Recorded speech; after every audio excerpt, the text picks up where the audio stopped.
Yeah, I'll react to that, sure. Hi, guys.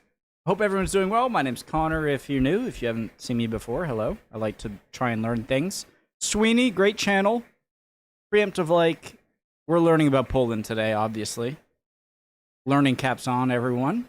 Or helping caps, because I'm going to need it. Let's go. Love Poland, but I definitely need to learn more. Historia Polski.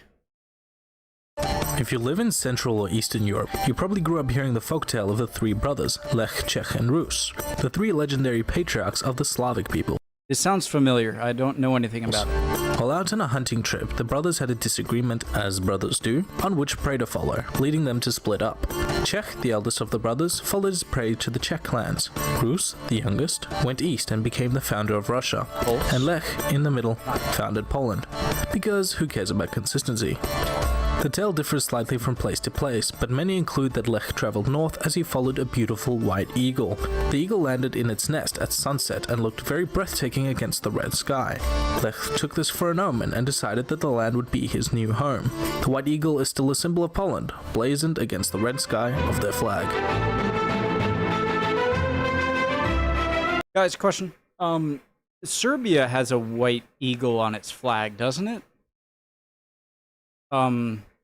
Albania hasn't it, but Serbia has a white eagle. Is it at all connected to that story as well, or is that just a coincidence? Indeed, Poland did begin with Slavic settlements. The Slavs are likely a civilization that emerged as remnants of the early Indo-European peoples who had migrated out of the Caucasus. From their homeland in Central Europe, they began to expand and migrate in response to the weakening of the Roman Empire.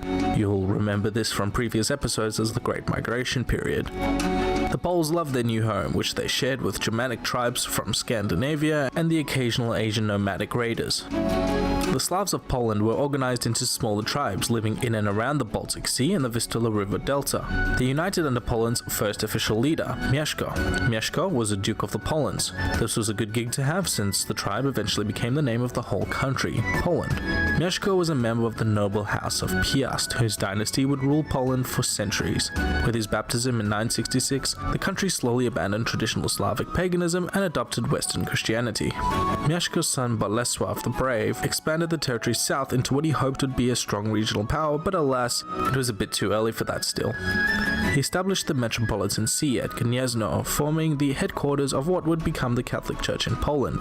His consolidation of power led him to be crowned Poland's first official king, and then he died, all in the same year, which is great. I really wonder what the relationship was between the more, Germanic tribes and the Slavic tribes during, the time of the Roman Empire, but doesn't seem to be too much records of that. Dynasty, and then he died, all in the same year, which is great. The Piast dynasty was somewhat up and down, and internal conflicts often plagued the royal court, until this guy, Casimir the Restorer, restored the monarchy's control, which, come to think of it, is probably why they called him the Restorer. He modernized Poland into a feudalist society, which came with all those cool things like knights and lords and castles. This helped secure the borders, who up until now had changed depending on who was king. The early kingdom, somewhat weaker than its neighbors and strapped for cash, did however halt the Mongol invasion into Europe, having been sacked twice before. I can't believe the Mongols made it that far. It's crazy. Notable of this time was the Polish relationship with the Germans. Kingdoms and empire. I do, there are a lot of things that pop up that give nice little facts, but it does kind of get me off rhythm with the main video, but let me just read this one. Kingdoms and empires in these times were far less ethnically homogeneous than they are today. The Holy Roman Empire was mostly German-speaking, but a German ethnic identity was non-existent at this point. The HRE had sizable minority groups of Poles, Bohemians, French, Danes, Proto-Dutch, Italians, and other communities. There were also large populations of Germans in neighboring kingdoms, such as Poland, Hungary, and Italy, both as lords and peasants. When it says they were less ethnically homogeneous at the time, do you think that a lot of places in Europe just don't identify as Silesian or Prussian, Bavarian, Burgundian, whatever? Or do you think it's actually less biologically, ethnically homogeneous nowadays? I guess it's not too important, but Germans, whose dukes and lords. Notable of this time was the Polish relationship with the Germans, whose dukes and lords had come to possess large amounts of the West, and the Teutonic Knights, who had carved out a significant state for themselves in Livonia and Prussia, a land inhabited by pagans, frequently raided by crusaders. By the time Piast's rule ended with Casimir the Great, Poland had lost much of its territory to its neighbors, but with a period of peace, the state soon began to prosper and attract Jewish settlement. The counties in this area became a source of contention between the kings of Poland and the Holy Roman Empire, who fought over the local lords for fealty and allegiance. This resulted in these counties being very mixed, with populations of people from both kingdoms. The whole thing was very un-Bohemian, really. The Jews first settled Poland as merchants on popular trade routes. By this century, the Jewish people had settled in great numbers over many kingdoms in Europe and began their long and very sad history.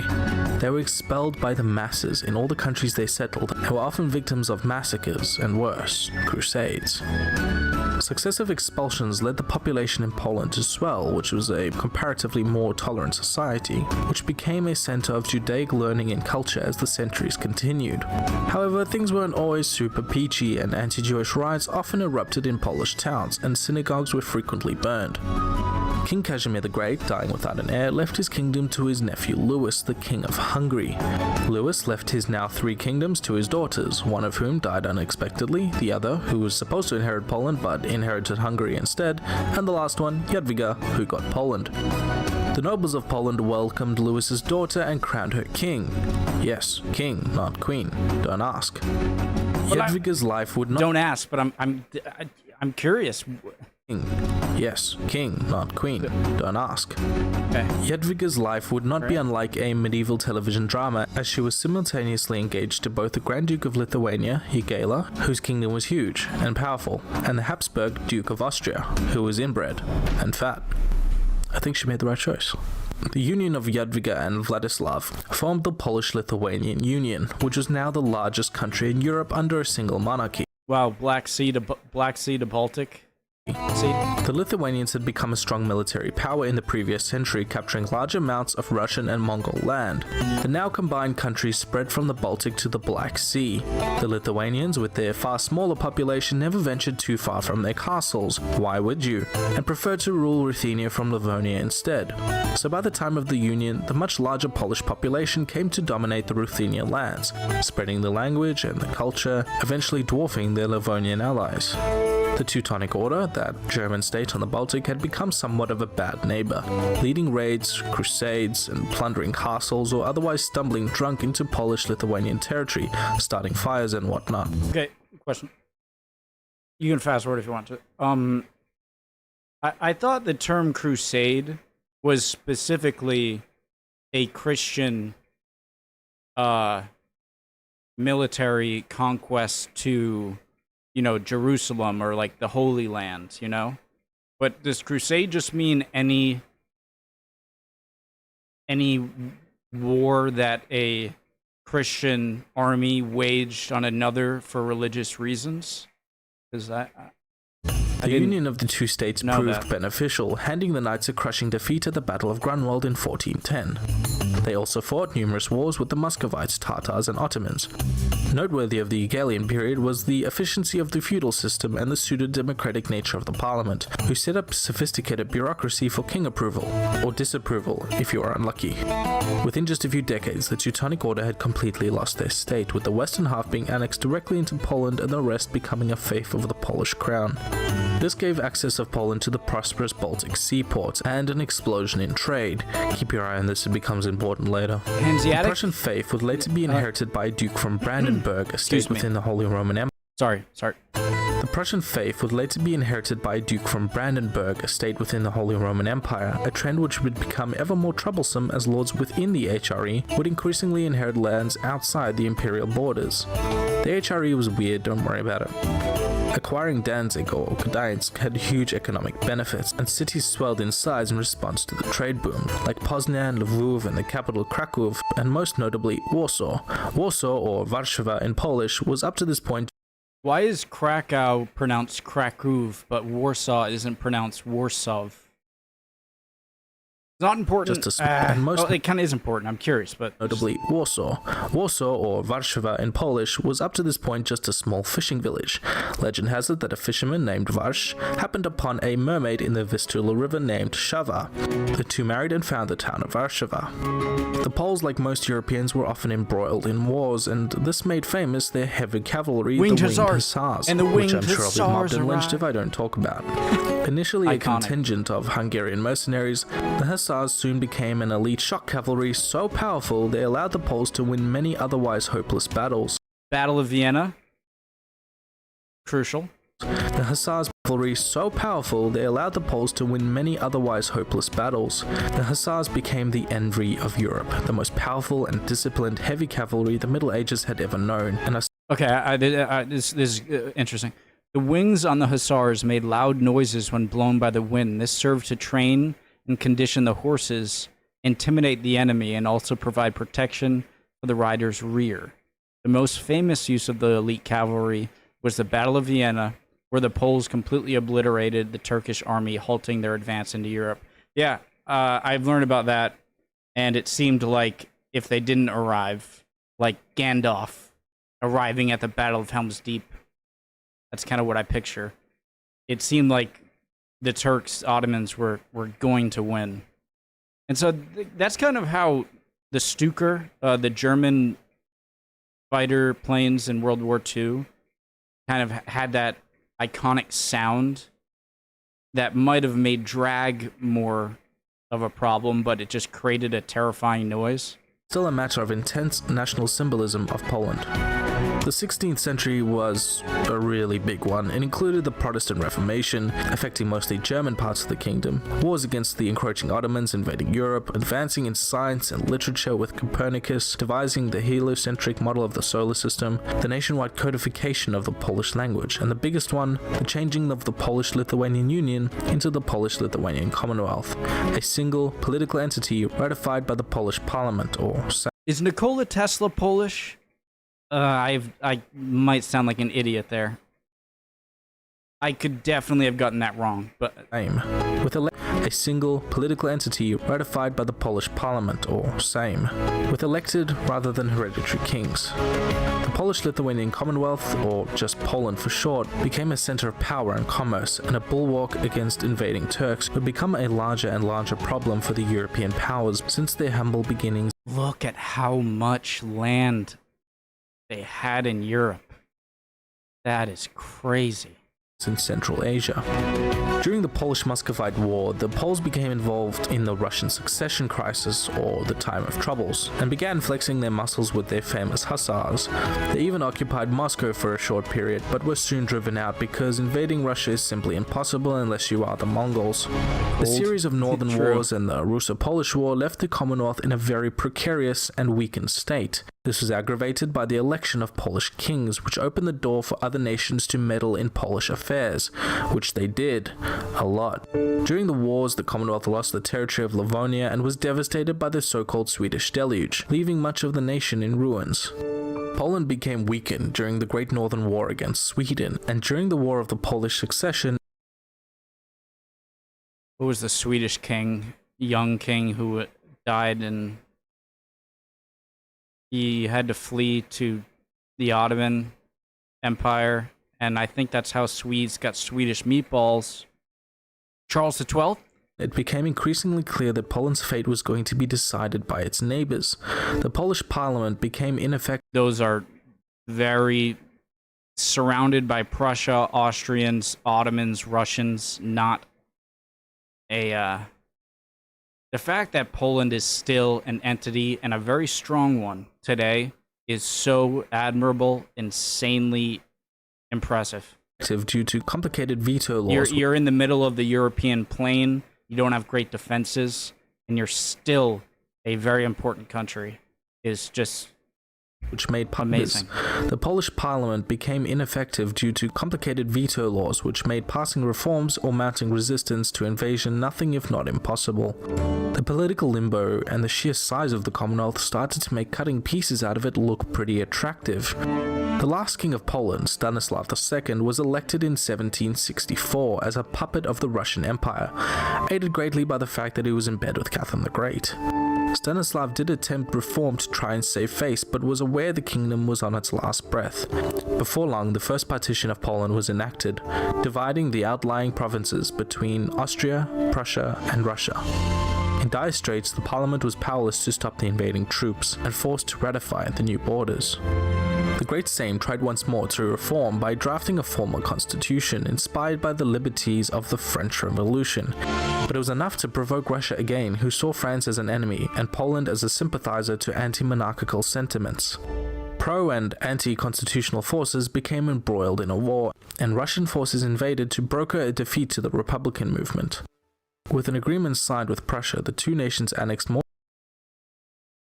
Polish troops were actually winning against the Russians, but were ordered by the Polish king to surrender, himself later named a traitor. The partitions are known as the Great Crime of Empires.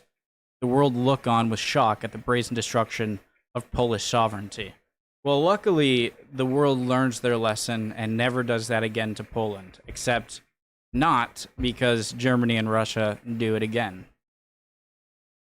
I say this a lot when I learn about Poland and Russia just because it pisses me off so much. All right.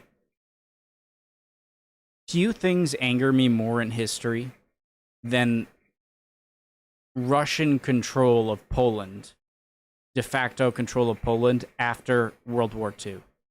Because they quite literally joined Germany to partition Poland between themselves and were the aggressors, and then in the end had control over Poland. It's one of the most disgusting, angering things about history that I can think of. More territory in the second partition. With an agreement signed with Prussia, the two nations annexed more territory in the second partition, reducing Poland to 1/3 its size and population. The king was horrifically unpopular. The army was in shambles. The parliament was divided and powerless. The common people were furious, and insurrections led to the National Rebellion, led by the military veteran Tadeusz Kościuszko. After an initial success, the rebels failed to garner support from many other nations and were defeated by the surrounding powers.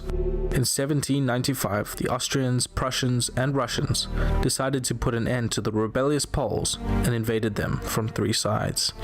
The Third Partition of Poland, as it became known, wiped Poland off the face of the map for the next century.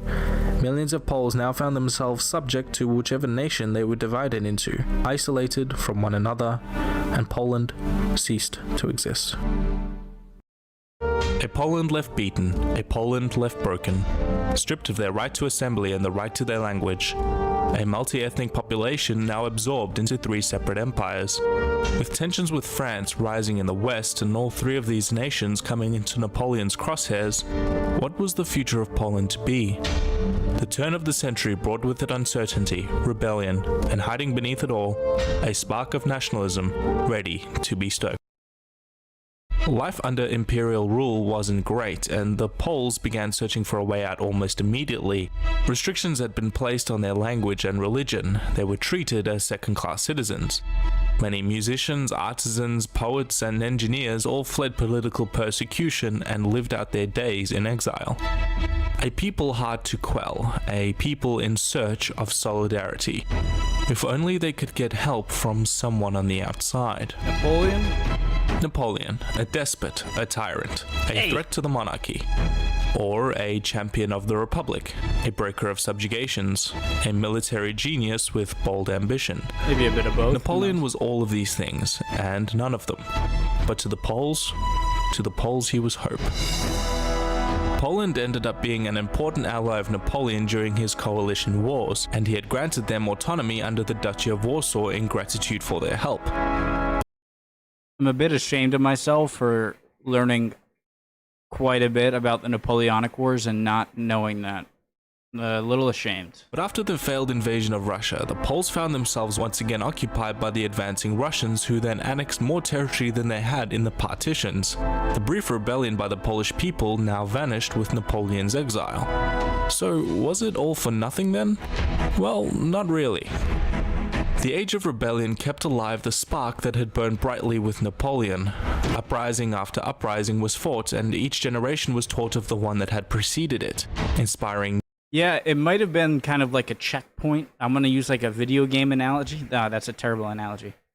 But if you suppress that Polish identity without fights like in the Napoleonic Wars, then maybe that identity would dwindle so much that it won't rise again. And so maybe that struggle in the Napoleonic Wars might have just kept that feeling alive of a Polish identity that let it survive long enough to eventually have a Polish state. You never know, maybe that's a stretch. New resentment and new rebellion. The Poles found solidarity in their religion, their language, and their customs, eventually forming a romantic nationalism that would not be snuffed out. Instead of being successful militarily, they were successful in keeping the Polish spirit alive, along with influential people like Mickiewicz and Chopin. Adam Mickiewicz,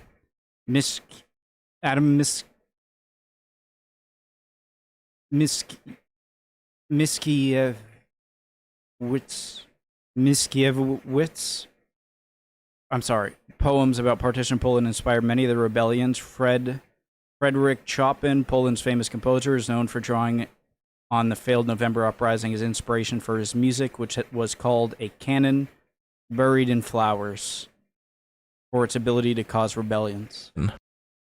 As the decades crept by and the hope for Poland seemed lost, there began to appear some light on the horizon. The Prussians and Austrians had gone to war for supremacy of a German nation-state, and Germany had been born out of the rubble. This, for many reasons, was not good. Suddenly, Europe's intricate balance of power had been destroyed. A war for dominance over the continent seems inevitable in hindsight to us now, but in those days it was diplomats who saw the coming danger. Pressure was building, diplomacy was failing, power was imbalanced. Something had to give. But what? As much, I can't believe I'm sort of going to defend, well, it's a great, you mess up the balance of power, but, I mean, do you love the balance of power if you're not one of the powerful ones? So, World War I had begun with Austria and Serbia, but soon turned into a multi-alliance pan-European war fought on every part of the continent. The former allies of Austria, Germany, and Russia were now enemies. The former Polish lands were the epicenter of the Eastern Front, and Polish armies fought on both sides. And then 1917, Russian Revolution is going to happen, and the Soviets are going to say, well, let's just not fight. And Germany's like, okay, sure, and then just takes a lot. And both sides were promising the Poles their freedom in exchange for their help. Eventually, the Russians and Romanians would be defeated and forced to hand over all their Polish lands to Germany in a peace treaty, setting up an occupied piece of territory for Polish people they more than likely had no intention of letting them keep. Well, they were defeated because of mainly the revolution, right? But with Russia knocked out of the war, the Americans had entered it, and one of Woodrow Wilson's 14 points was support for a liberated Poland. With the defeat of Germany in 1918, Wait, what? The Americans had entered it, and one of Woodrow Wilson's 14 points was support for a liberated Poland. With the defeat... Hey! Wilson is usually seen as not a great president, and he was a pretty kind of horrible guy in his views in a lot of way, but I didn't know he did that, so that's a plus. Of Germany in 1918, Polish officials reclaimed Poland. With the defeat of Germany in 1918, Polish officials reclaimed much of their former territory, and Józef Piłsudski was installed as the new leader of Poland after 123 years of foreign rule. But the fight was not over. The Bolshevik Revolution had left Russia to fight a brutal civil war. Poland was a co-belligerent in the Polish-Soviet War. They had marched troops into territory of West Ukraine and the USSR to reclaim historical parts of the former Commonwealth. By 1920, Poland was on the defensive, and their sovereignty was threatened. And once it was over, the Red Army set its sights on the Polish lands they had recently lost. The brave Polish armies lined up to defend their homeland. Defending their capital of Warsaw, they stood ready for battle. I didn't know this. Against all the odds, the Poles would go on to lead a seemingly miraculous defeat of the Red Army. In a stunning display of incredible bravery and military prowess, the Second Polish Republic was here to stay. Polish leader Józef Piłsudski envisioned the recreation of the multicultural Poland of the past, and reflected in this, the Second Polish Republic was among the most diverse in the world at the time. The next few years, usually called the interwar period, was dominated by strong political rhetoric, radical ideas, and a high focus on foreign policy. That being said, it wasn't the most stable government. There were even a couple of coups here and there. Across the border in Germany, things were pretty bad as well. The crippled economy and political turmoil had allowed a radical like Adolf Hitler to come to power in 1933, introducing sweeping reforms of government and seizing dictatorial-like powers. It was not long before Poland came into Hitler's crosshairs. I wonder who's going to come to the aid of Hitler. Maybe it's this guy right here.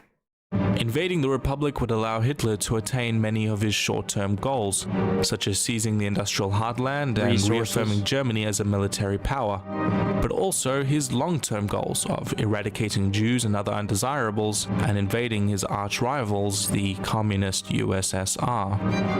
But in a completely unexpected move, the Germans signed the Molotov-Ribbentrop Pact, secretly dividing Poland into two spheres of influence, hoping to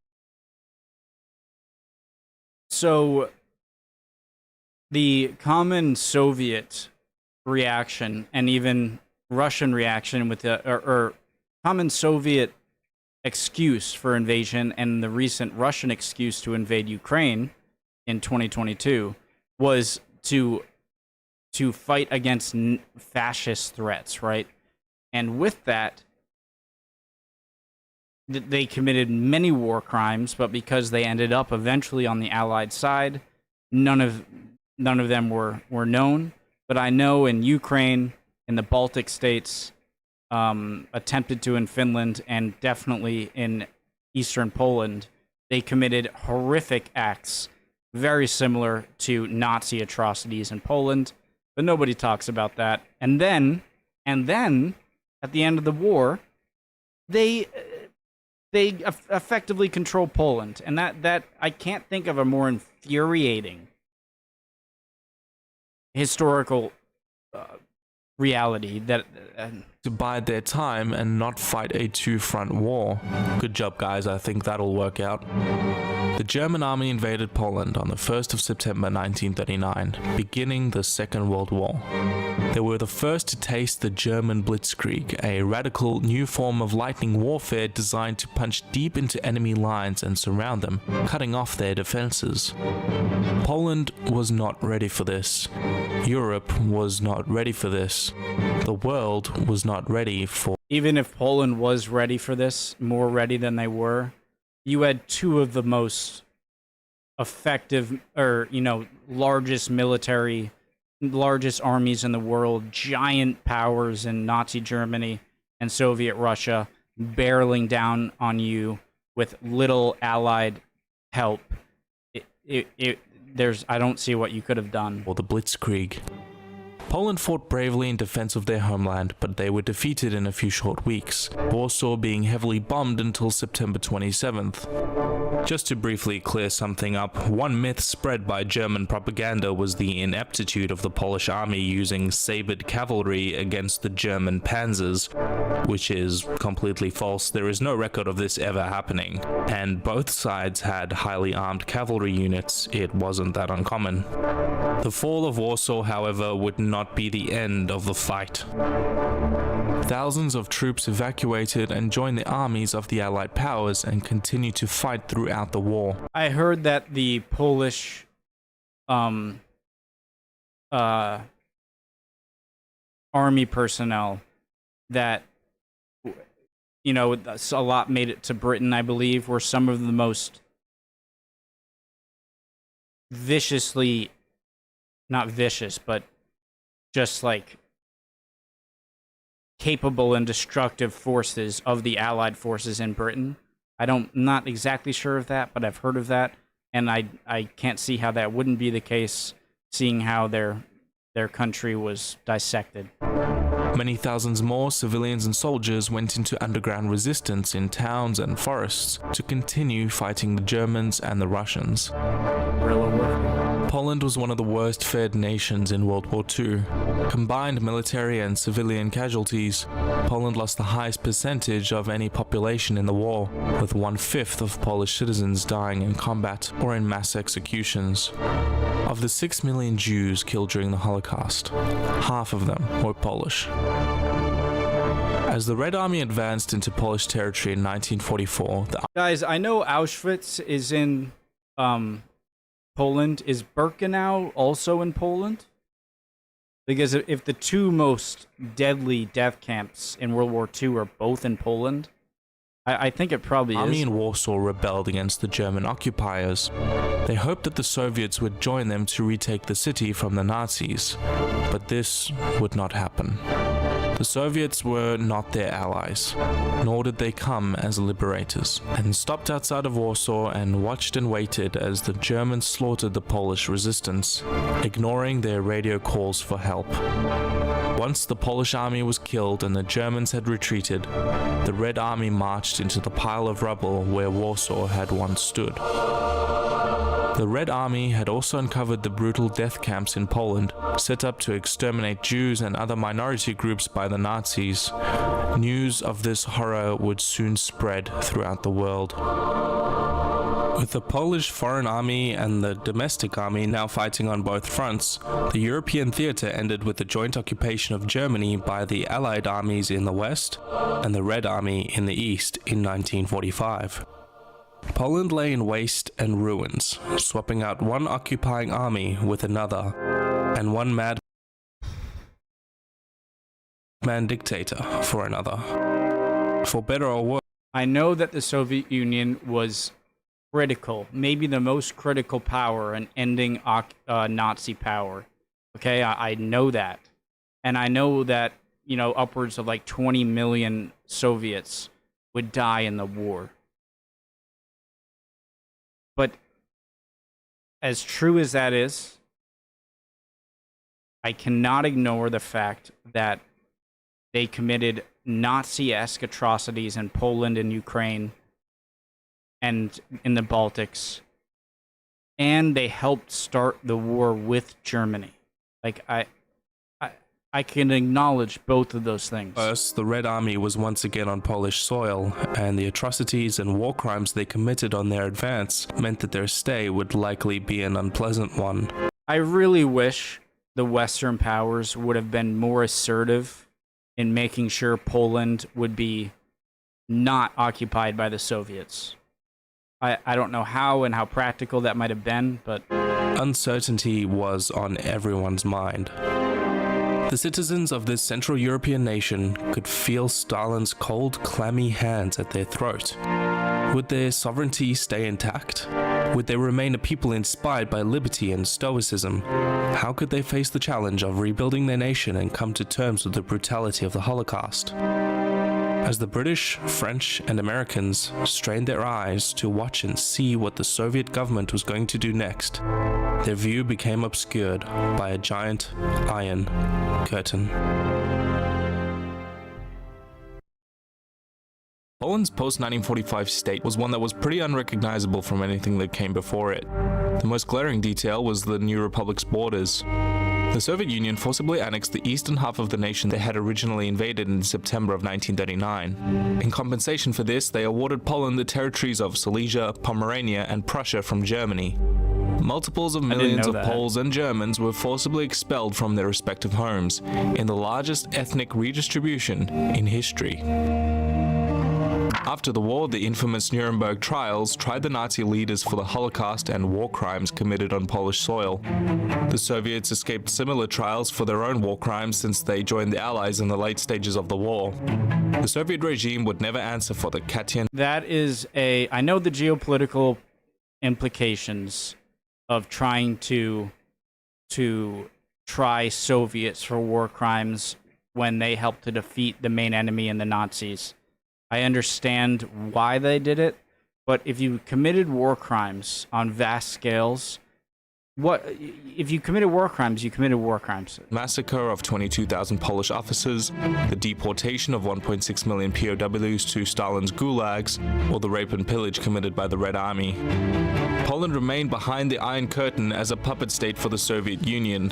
The Soviet regime set up the Polish United Workers' Party, a communist party creating what we now call the Polish People's Republic, an important Eastern Bloc member and buffer state to the west. The Warsaw Pact, signed in 1955 as an opposition to NATO, gave the Bolsheviks greater control over Poland's army. The government of pre-war Poland remained in exile in the UK and was refused to be recognized by Stalin. The Cold War loomed as both East and West became nuclear powers. The Western Allies secretly began talks of starting a third war to defeat the Soviet Union called Operation Unthinkable. However, this was abandoned as nuclear bombs changed the nature of war completely. Yeah, I mean, the nuclear bombs... Oh, it was in 1955. Operation Unthinkable was in 1955 when they thought of it? Okay, I was going to say, well, it took 3 years for the Soviets to develop the bomb. And, I mean, everyone was exhausted by the largest conflict in history. The Nazis had just been defeated, the Japanese. And even if you think it was justifiable to fight the Soviets now, people were probably just fed up with war. However, this was abandoned as nuclear bombs changed the nature of war completely. The first few years were the most brutal. Land, industry, and infrastructure were seized by the government, and rather than wealth distribution and prosperity, the resulting brand of socialism simply created a method of resource and value extraction to the Soviet Union. This was called the Stalinist era, an era characterized by untold poverty. In true Iron Curtain fashion, Poland stood close to the front lines of a clash of ideology. The student strike in 1968 against the regime was brutally suppressed. This decade would also see what remained of Poland's Jewish population immigrate en masse to Israel, ending the Jewish chapter in Polish history. By 1970, the port cities of Gdańsk, Gdynia, and Szczecin exploded in protests as these areas were subject to particularly harsh working and living conditions. The government would crack down and protests would continue in 1976 and again in 1980, by which point the government was $20 billion in debt. Lech Wałęsa started the first workers' union called Solidarity, quickly becoming a political lobbyist group for change. Solidarity organized the first nationwide workers' strike in 1981. The government tried in vain to enact martial law to stop the spread of chaos. However, the winds of change were upon the Eastern Bloc. And in the 1989 election, the communists lost nearly all of the allowable contested seats in parliament. The wheel began turning and change was inevitable. Goodbye, Soviets. The Communist Party was disbanded, the constitution amended, and the centralized control of the economy was abolished. The government in exile was finally allowed to return home. Since then, things have changed pretty drastically.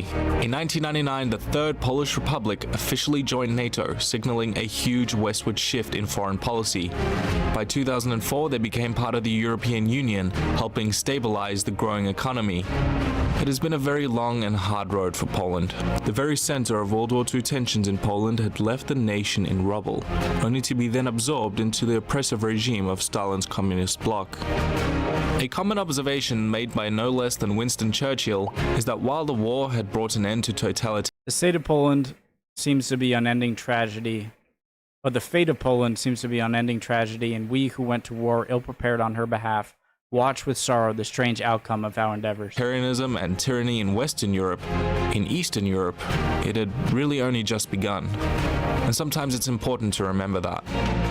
Poland's post-communist prosperity has made it one of the Eastern Bloc's success stories.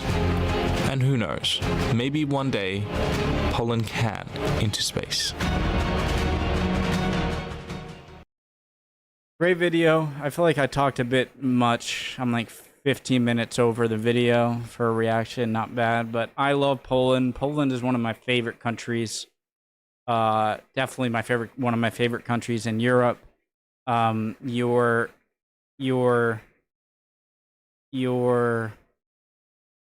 persistence, your ability to resist impossible odds and and like a phoenix rise up again to become one of the most important countries in Europe right now, along with France, Germany, the UK. But I'd say maybe more important than those, you're the ones that are closest to Russian aggression. I know recently in the news there was stuff about Russian drones entering Poland airspace, and I love Poland. Okay, I've never been. I'd love to go, but you have an amazing history and a history of persistence and never giving up that should be admired by all, and I hope it is by all of you Poles. Any Poles watching, love you guys. Love everyone, anyone watching. Would appreciate any comments down below. If I said anything stupid or incorrect, call me out. I would love nothing more. Any of the questions I asked, I would love to get answers. You guys are also great at that. And love y'all. I hope to see you guys next time. Poland, you're awesome. Bye, guys.